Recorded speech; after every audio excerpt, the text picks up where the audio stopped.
empecemos a desarrollar, ¿no? Okay. Sí.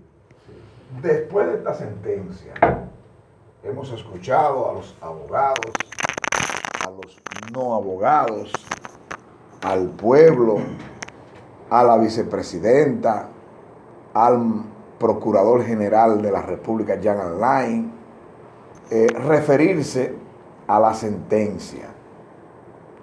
20 años, 30 años para Marlon, 5 años para Marlin. Y aunque no tenemos el dispositivo en las manos para analizar las figuras y las motivaciones, sin embargo, a voz populi ya hay diferentes opiniones con relación a los 5 años. Y me gustaría conocer cuál es tu postura. Mira, Fidia, el caso de Emily muy comentado en los medios de comunicación a nivel nacional. Podríamos tratarlo hoy especialmente en dos vertientes. Y yo prefiero que nos centremos en la parte sociológica. La sociológica. Sí. Y en la jurídica también. Sí, lo que pasa es que en la parte jurídica lo que uno puede opinar es una repetición de lo que ya muchísima gente han dicho, en la forma en como Fidia ya lo ha dicho. Okay. Porque que, por ejemplo, yo me cansé de buscar en Google y en otros buscadores, en redes sociales, la acusación del Ministerio Público. Para, como abogado, como técnico, yo entonces tener una visión, una idea, una base de qué fue lo que el Ministerio Público investigó y acusó.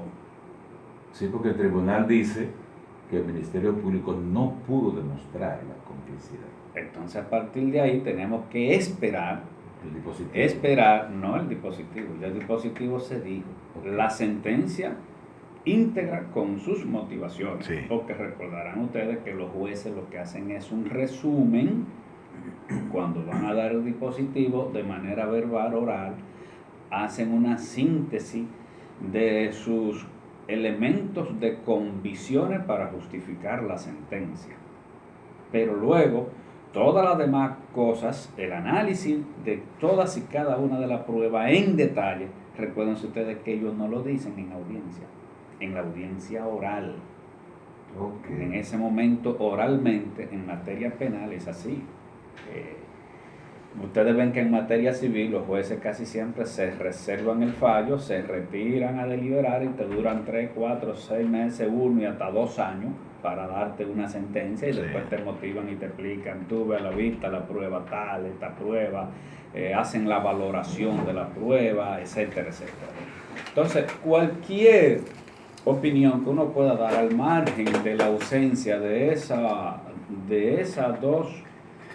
dos instrumentos, de esos dos documentos jurídicos, acusación y sentencia, sería caer en uno empezar a hacer supuestos, es decir, lo que pudo haber sido y lo que podría ser. Más sin embargo, en términos técnicos y en términos de lo que se ha dicho, los jueces, para mí, oigan bien, estoy repitiendo, en función de lo que públicamente se ha estado diciendo, si solamente el Ministerio Público logró demostrar el ocultamiento de cadáver, bueno, pues los jueces impusieron la pena máxima que establece la norma, en el caso de los 5, tomando en cuenta otros elementos. No obstante, cuando tú te vas al código penal, y por eso es que queremos entrar en esta parte que yo digo que es muy sensible, el código penal, que ya Fidia ha dicho de qué fecha es, el código napoleónico sí. De los años de 1882, el código penal que tenemos, lo que te establece para ocultamiento de cadáver son 2 años. ¿Ustedes ven? Entonces, no podríamos nosotros profundizar respecto a los demás elementos que tuvieron los jueces para... Porque también habla de la sustracción de menores.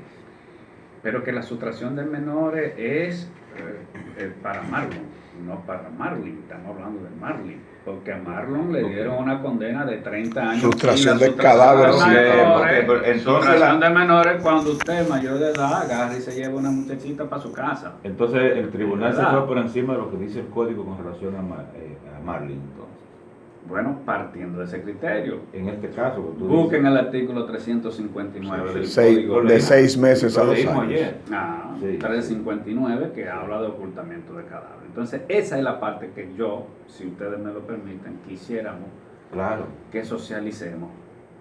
Porque el caso de Marlin, digo que es muy sensible y es por lo siguiente, fíjense. Desde el año 2014 para acá, el feminicidio ha venido en aumento. Sí. Y más de un 50% de los casos de feminicidio son mujeres, vamos a decir así, o féminas, óigase bien, menores de 18 años. Y la mayoría de las menores de 18 años han sido entre 14 y 16 años. Y muchas de ellas, una gran cantidad, han sido personas vinculadas sentimentalmente. Eso es verdad.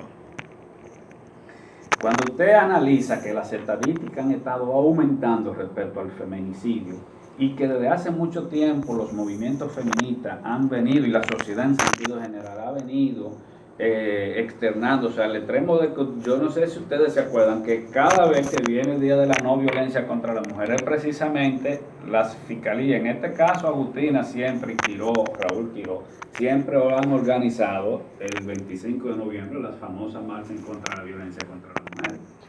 Todos los años. Sí. Sí. Precisamente como una expresión no solo de las autoridades, sino también del pueblo, de identificarse con este problema de una cultura machista. Y en ese aspecto entonces, el Estado ha sido débil en cuanto a reducir los niveles de feminicidio dentro del marco de la violencia general que arropa este país.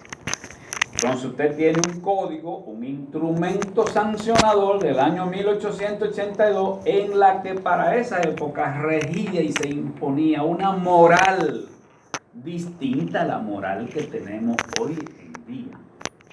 Entonces ese elemento de la moral, porque antes había más respeto en los años de 1800 para acá y había mucho más sumisión, mucho más temor.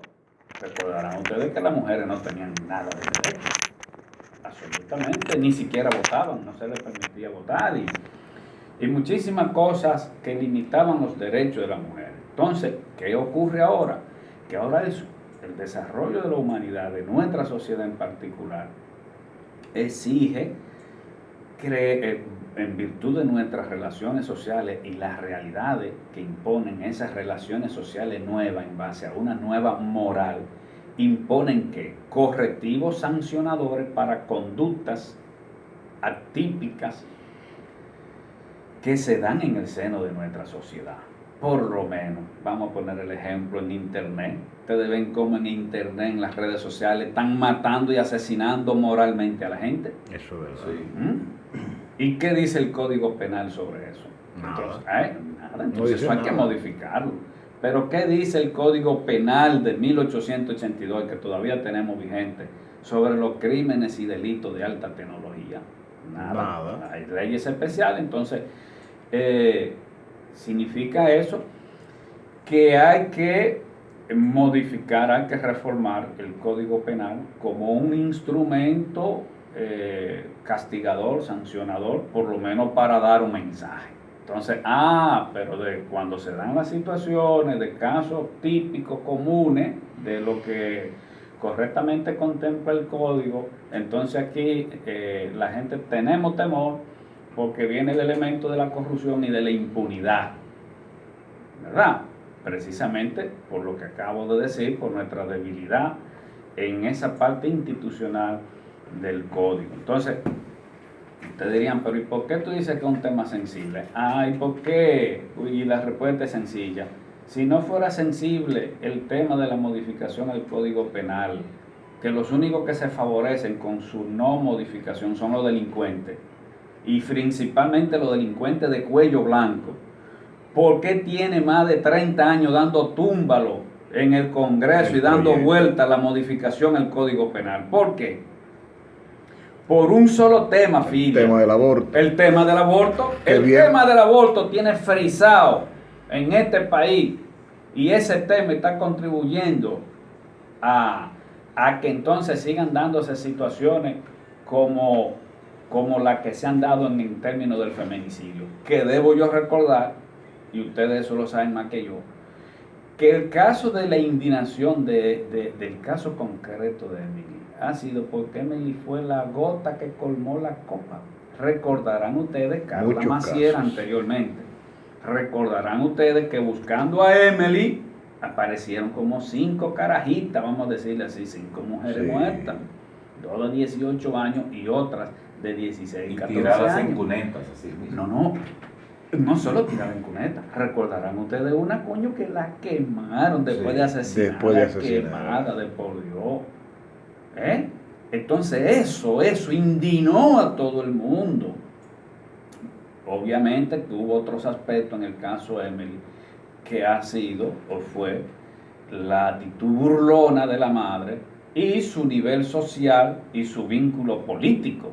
Entonces, evidentemente que estos son aspectos que configuraron todo un sentimiento de indignación ante una inseguridad jurídica que hay en el país, para que los jueces asuman y apliquen la ley debidamente respecto al tema de la impunidad. Entonces, toda esa indignación popular que la gente ha expresado no solo es una indignación por una identificación con el caso de Emily, así lo he percibido yo, porque muchísima gente con quien he hablado, mujeres, etcétera, etcétera, lo que me han dicho, las respuestas que han dicho, yo me identifico con el tema de Emily, pero en realidad Emily es el símbolo de todas las otras niñas que han estado siendo víctimas. Sí, se coge como patrón, cuando ya está el cansancio, se coge algo como patrón. Exactamente. Porque fíjate cómo el chamán acabó con el metálico con su esposa y sus hijos. Y sus hijos, que lo mató y lo violó y todo. Entonces,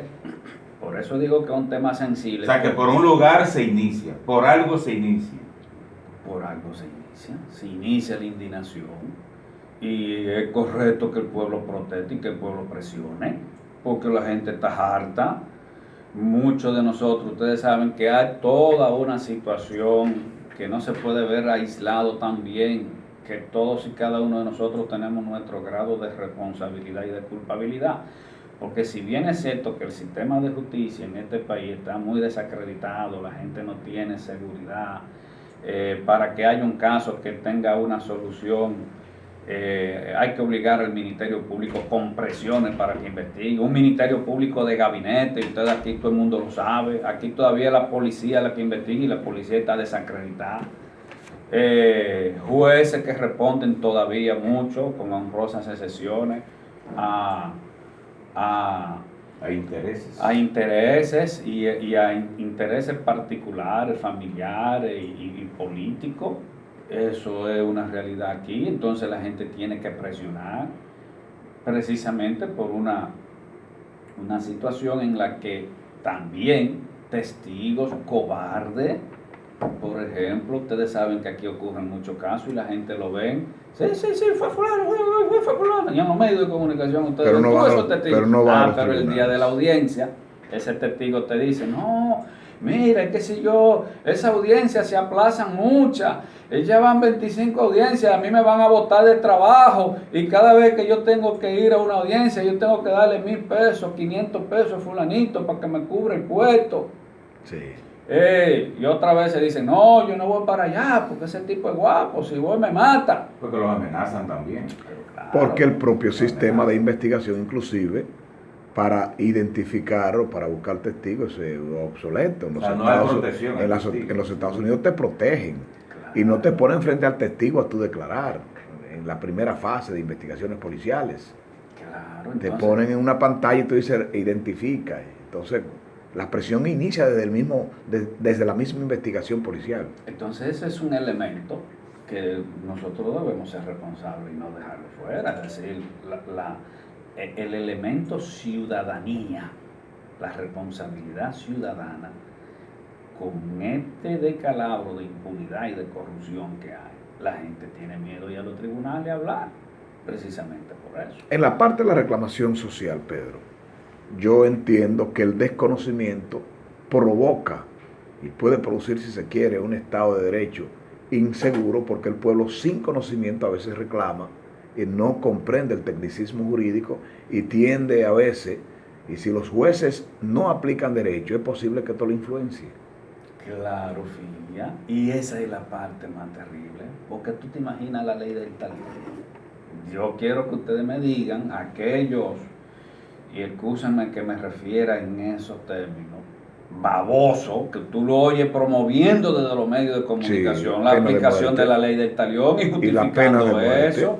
Pero la pena de muerte es otra cosa, porque si tú la institucionalizas en un estado en que haya seguridad jurídica, en un estado en que tú sepas que tú puedes confiar en que si un violador violó 5, 10, una niña, bueno, pero si aquí se aplica la sanción de la pena de muerte, la gente dice, bueno, pero yo estoy seguro que si es inocente, es inocente. Pero tú has señalado una figura jurídica, ese es Euclides.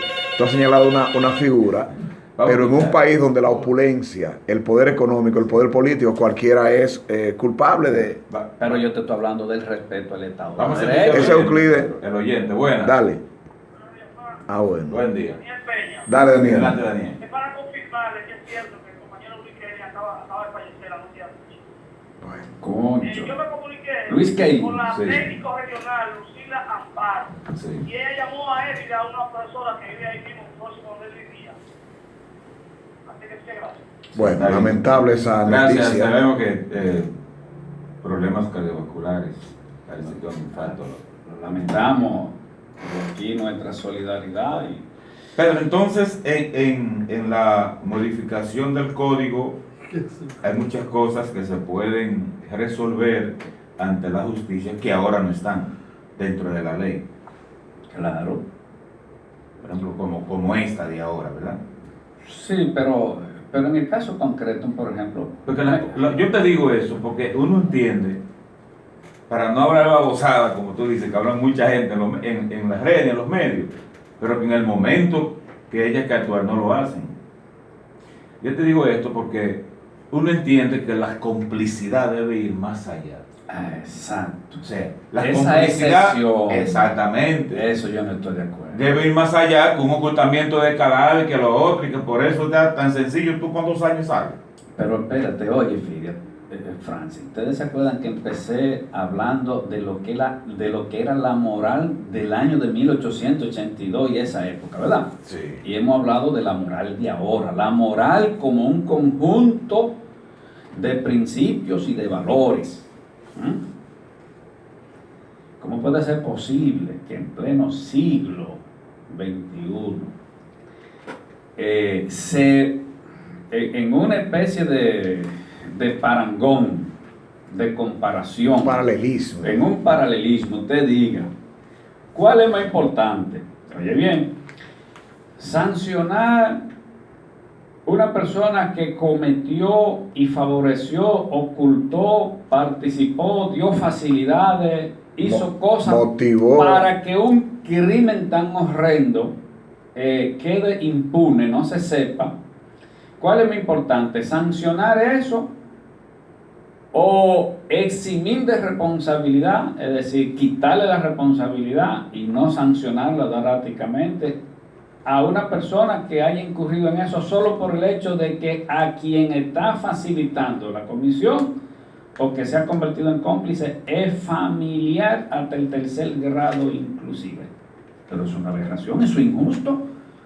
Es como que yo el papá, yo el padre, ¿verdad? Y yo veo que mi hijo haya asesinado a su mamá y yo le haya dado protección, lo haya escondido, y entonces que porque me pongo en ese ejemplo yo, no voy a coger otro ejemplo. Y que hay que entenderme, que hay que ponerse en mi lugar, porque el padre... Pero de por Dios, mi hijo mata a su madre. Y entonces yo lo vi, o yo favorecí cosas. Pero es mi hijo y me duele, y yo no puedo que pónganse en mi lugar y hacer un teatro. Ajá, pero ¿y la vida humana que acaba de quitar? Sí. Entonces eso es una cosa que tú no puedes... Y con más peso entonces de una menor embarazada. Pero ahí es donde Peor voy. todavía. Pero Porque si tú me dijeras, bueno, en defensa personal y esto, que la madre, que lo otro, pero aún así, por su seguridad, ella debe entregarlo. ustedes ven. Entonces, miren, en Estados Unidos, una de las cosas que yo al sistema jurídico norteamericano, igual que al cubano también, he admirado y siempre lo pongo como ejemplo, es el hecho de que allá castigan fuertemente la mentira. Aquí la mentira, el perjurio, es una caballadita fidia. Sí. ¿Eh? Sí, cualquiera se para en un estrado. Por eso es que te hablo del poder político, la opulencia, el poder económico, influyen en un momento determinado. Aquí el perjurio, Y por eso que las mentiras se ponen de manifiesto. La mentira aquí, eso es Una checha. una checha. Ustedes no ven por qué allá utilizan un sistema de jurado para los casos, ¿verdad?, criminales, así en lo que la gente no es juez, ni abogado, ni nada, y lo preseleccionan, Y lo ponen en un hotel que nadie sabe dónde está. ¿verdad? Y son gente del pueblo común y corriente que, bien, hay un juez técnico, el que conoce del derecho, y un jurado que es el que en definitiva va a decirle al juez, sí, los elementos de prueba nos convencieron. Pero esa gente, cualquiera de ellos que cometa una mentira, un perjurio, y ustedes saben que lo sancionan fuertemente. Pero aquí esa figura todavía sigue siendo un asunto correccional, Fidia, una cuestión sin importancia. Entonces a la amiga esa que habló mentira, no, de eso no se habla. Es decir, no se habla desde el punto de vista de la calificación jurídica, Se hablando relaja. en términos técnicos. Pero ¿tienen los jueces y los fiscales entonces la culpa de eso? No, No. porque es el sistema, es lo que está establecido, y de ahí no pueden salirse los Pero jueces. sí, los fiscales tienen su poder para investigar a profundidad. Pero bien, eso es claro, pero yo dije ahorita Sí, que no aquí hay tenemos injerencia. fiscales que son de escritorio. Esa es otra de las diferencias. Acuérdate que dije eso, que no investigan. Esa es otra de las diferencias que se establece claro entre lo que es el procedimiento procesal o el procedimiento de investigación de los Estados Unidos y la República Dominicana. Que aquí iniciamos cualquier caso sin la investigación previa y los casos se van a caer, porque una prueba mal recogida es una prueba nula. Un caso mal llevado es un caso que hasta un niño que no ha nacido te dice a ti que viene la libertad por ahí simple. Exacto. Entonces es una situación en la que nosotros seguimos insistiendo en la necesidad de que el Estado dominicano, sus fuerzas políticas, los movimientos sociales, los ciudadanos estemos claros en que aquí hay que modificar la Constitución, que aquí hay que seguir modernizando. Si bien es cierto que se han aprobado muchas leyes, pero cuando ustedes analizan que se han aprobado muchísimas leyes adjetivas, todas han ido dirigidas a garantizar fundamentalmente la parte económica, la parte del capital. Económica y política. Sí, fundamentalmente eso. Ustedes ven la ley de sociedades comerciales, la ley de declaraciones de bienes. El capitalismo empieza. Exactamente, pero la parte social, la parte humana. Esa dura mucho. No. La parte ustedes saben laboral, por qué. el código Porque laboral. hay que protegerse.